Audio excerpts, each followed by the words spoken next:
Hello hi guys, कैसे आप सब ठीक होंगे। उम्मीद करता हूँ अच्छे ही होंगे। मैं कुछ समाधान लेकर के आया हूँ, जैसे कि जो शादी के बाद में जो गृहस्थ आश्रम में जो परेशानियाँ आती हैं, मैं उनके प्रति आपको कुछ समाधान बताना चाहूँगा कि हमारे साथ ऐसा क्यों होता है, हम क्या गलतियाँ कर देते हैं कि जो हमारे साथ ऐसी घटनाएं घटती हैं शादी के बाद। जैसे कि हर घर में तू मैं होना, मतलब कि बात बात पे लड़ाई झगड़ा होना, है ना। तो इनके प्रति हम आपको कुछ समाधान बताएंगे कि जैसे कि हमारे साथ ऐसा क्यों होता है, इसका रीज़न है और कारण है। जैसे कि हमने अपनी शादी के लिए किसी भी पुरोहित से, ब्राह्मण से हमने अपना शादी वगैरह निकलवाया कि जी हमारी शादी है, देखो लड़के के नाम से। तो वो हमारे पत्रे में देख कर के पंडित जी जो है वो बताते हैं कि भाई जैसे कि तुम्हारी शादी 26 तारीख को है, तो वो 26 तारीख की शादी कह देते हैं, तो हम 26 तारीख की तैयारी कर लेते हैं। तो 26 तारीख में हमारी देख लेते हैं, तो फिर हम, गलती हमारी ही है, किसी और की नहीं है।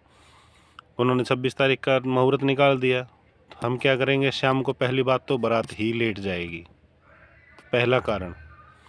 दूसरा, फिर बारात बाराती के लिए जाएगी, वो भी लेट होगी। फिर उसमें जाने के बाद वरमाला होती है, स्टेज प्रोग्राम हो गए आजकल, है ना। तो स्टेज प्रोग्राम हो गए, तो स्टेज प्रोग्राम पे माला वगैरह डलेगी, तो टाइम 12 बजे के बाद चला जाता है। समझो बात को, टाइम 12 बजे के बाद चला जाता है। 12 बजे के बाद जाने के बाद यानी कि दूसरी तारीख लग जाती है, यानी कि वो फेरे उसी दिन में नहीं लगते 26 में, वो 27 में चले जाते हैं। हमारा मेन मौखिक कारण दुखों का ये है। नंबर 2, अगर हम किसी भी कारणवश, मान लो हमने फेरे कराए, जो भी फेरे कराते हैं, तो उसमें जैसे गऊ का निकला, तो गऊ का निकलता है, जैसे ब्राह्मण कहता है जी संकल्प कराओ, गऊ का संकल्प कराते हैं। तो जैसे कि वहाँ पे तो हम मान सम्मान के लिए जैसे 500 रुपये दे दिया गौशाला के नाम, चलो वो तो एक आपकी श्रद्धा है, आपने अपनी श्रद्धा अनुसार उनको 500 रुपये दे दिया।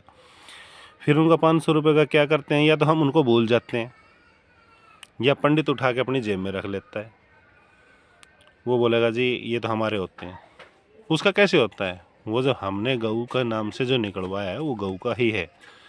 तो आप वो पैसा पंडित के पास ना छोड़ें, वो अपने आप अपने पास रख लें, अलग से रखें। और 500 रुपये वो हैं, उसके अंदर आप 50 रुपये और लगा लो, 100 रुपये और लगा लो, जितनी आपकी सामर्थ्यता है उसके अनुसार। और उसका गौशाला की पर्ची आप अपने हाथ से कटाओ। हम क्या कह देते हैं कि उसका कर्म उसके हाथ है, हमने उसको दे दिया, हमारा कर्म हमारे हाथ। अरे तुम खुद ही धोखा कर रहे हो अपने साथ। जब पैसे हमारे, देने हमने, तो हम अपने हाथ से पर्ची क्यों नहीं कटाएं। अपने हाथ से स्वयं पर्ची कटवाओ, जो कि गौ माता के नाम की जो निकलती है। ठीक है ना, समझ रहे हो आप मेरी बात। तीसरा रीज़न क्या है, तीसरा रीज़न ये है हमारा कि जैसे कि भाई मंदिर का निकला या किसी का भी निकला, वो हम नहीं देते, किसी को पकड़ा देते, ले भाई मंदिर की पर्ची तू कटवा लियो, तू करा लियो, चाहे वो बेशक से भूल जाता, उसकी जेब में रह गए, वो भी असर आपको पड़ना है।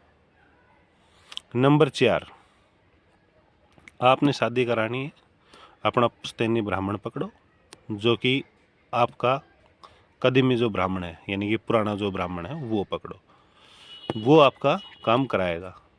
क्योंकि उसे पता है कोई भी दिक्कत आएगी तो ये तेरे से बात करेंगे, पूछेंगे, क्योंकि शादी उसने निकाली है, तो वो काम वो अपने आप कराएगा, आपका कोई दिक्कत नहीं है।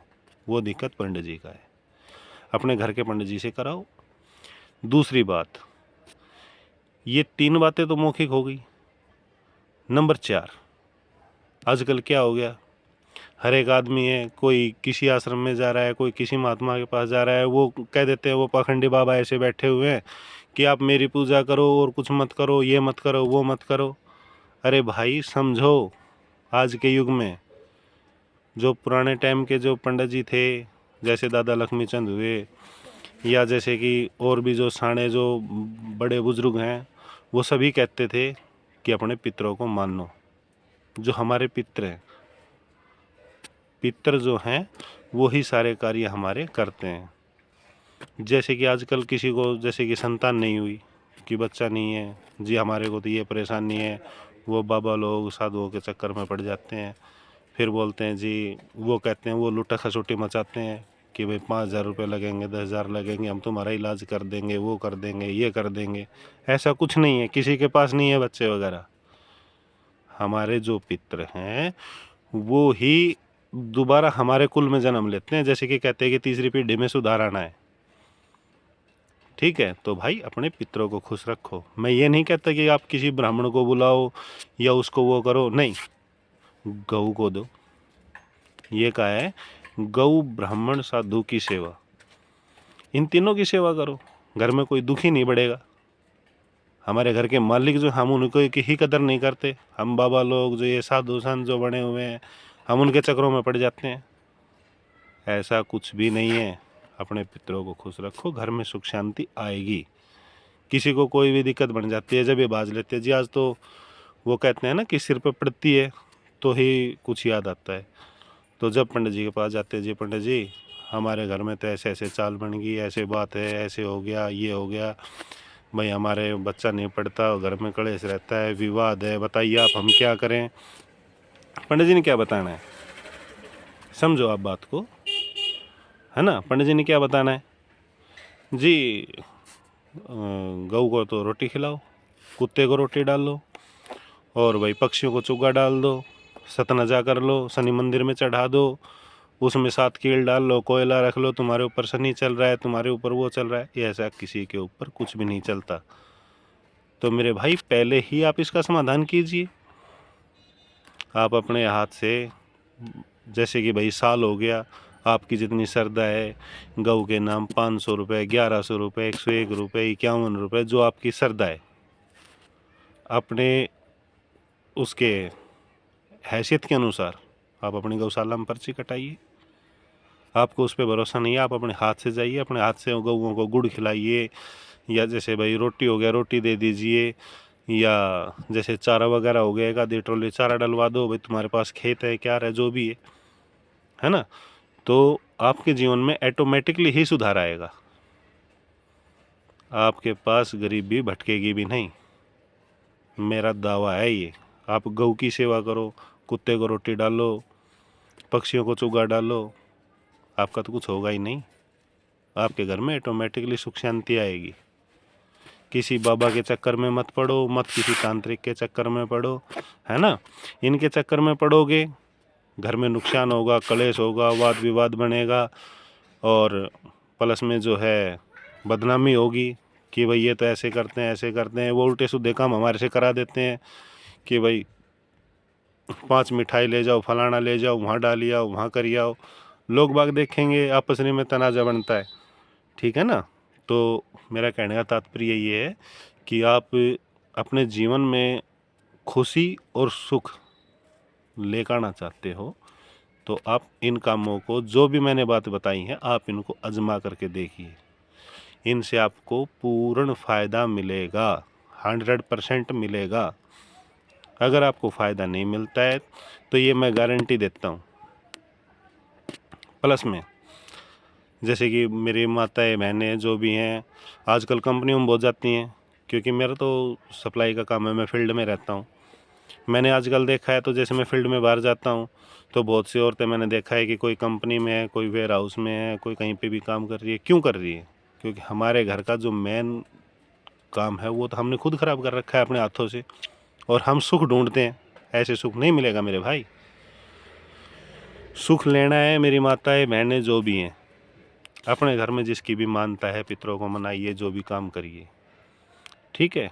अगर आपका इसमें समाधान होता है तो बहुत बहुत बहुत धन्यवाद, आप इसको करिए।